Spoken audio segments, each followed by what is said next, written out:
Rupiah terpuruk dalam ketidakpastian.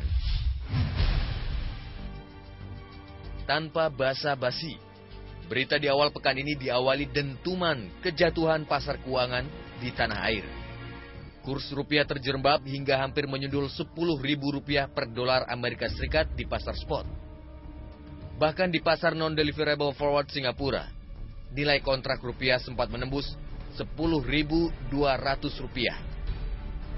Indeks harga saham gabungan di Bursa Efek Indonesia pun memperlihatkan penurunan cukup tajam. Sesungguhnya, pergolakan pasar uang dan saham menuju zona merah saat ini bukan monopoli pasar di Indonesia. Di regional, tekanan terhadap instrumen-instrumen pasar keuangan juga terjadi dengan angka yang bervariasi. Pemicunya ialah penguatan dolar Amerika Serikat yang dikatalisasi terutama oleh positifnya data-data ekonomi teranyar AS. Namun fakta global itu sejatinya hanya pemantik. Ibaratnya, ketika sebuah pemantik dinyalakan di dekat satu batang pohon yang kuat dan kukuh, ia tentu tidak akan mudah membakarnya. Sebaliknya, bila pemantik disulut di dekat tumpukan jerami kering, seketika itu juga api bakal dengan gampang menjalar dan berkobar. Ironisnya, seperti jerami kering itulah kondisi pasar dalam negeri. Dengan banyak ketidakpastian yang menyelubunginya, pasar itu menjadi sangat lemah dan amat mudah tersulut oleh sentimen negatif. Ketidakpastian juga menumbuhkan ketidakpercayaan investor yang selama ini menyokong pasar keuangan kita. Dalam konteks terkini, terpuruknya rupiah dan saham saat ini juga akibat dari ketidakpastian yang berlarut-larut. Itulah harga yang mesti dibayar negeri ini akibat pemerintah terus tergagap-gagap memutuskan penaikan harga bahan bakar minyak bersubsidi. Benar, selain defisit perdagangan, harus diakui ketidakpastian harga BBM bersubsidi menjadi faktor terkuat dari dalam yang membuat rupiah tertekan dalam beberapa hari terakhir.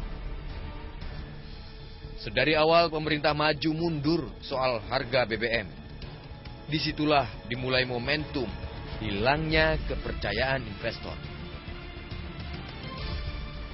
Saat investor kehilangan kepercayaan, saat itu pula mereka akan memilih aksi jual dan membuat rupiah dan saham tak berdaya.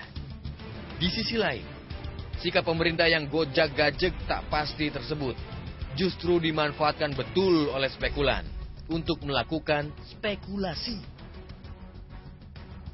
Para spekulan itu asyik bermain dalam ketidakpastian dengan memaksimalkan momentum serta sentimen negatif dari luar untuk mengeruk keuntungan.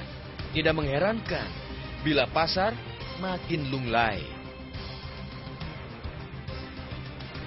Sudah hampir bosan rasanya kita mengingatkan pemerintah bahwa dalam kamus pasar, kepastian ialah nomor 1. Menggantung sebuah keputusan atau kebijakan tanpa kejelasan waktu hanya akan membuat pelaku pasar memilih keluar. Cukuplah keterpurukan pasar keuangan saat ini menjadi harga mahal terakhir yang mesti ditanggung akibat ketidakpastian penaikan harga BBM bersubsidi. Politik sudah makin gaduh gara-gara itu. Ekonomi juga telah kena imbasnya secara telak. Kini, upaya menarik kembali kepercayaan investor tak cukup hanya dengan menghentikan pelemahan rupiah melalui intervensi finansial. Kepercayaan akan tumbuh jika pemerintah mampu menciptakan kepastian.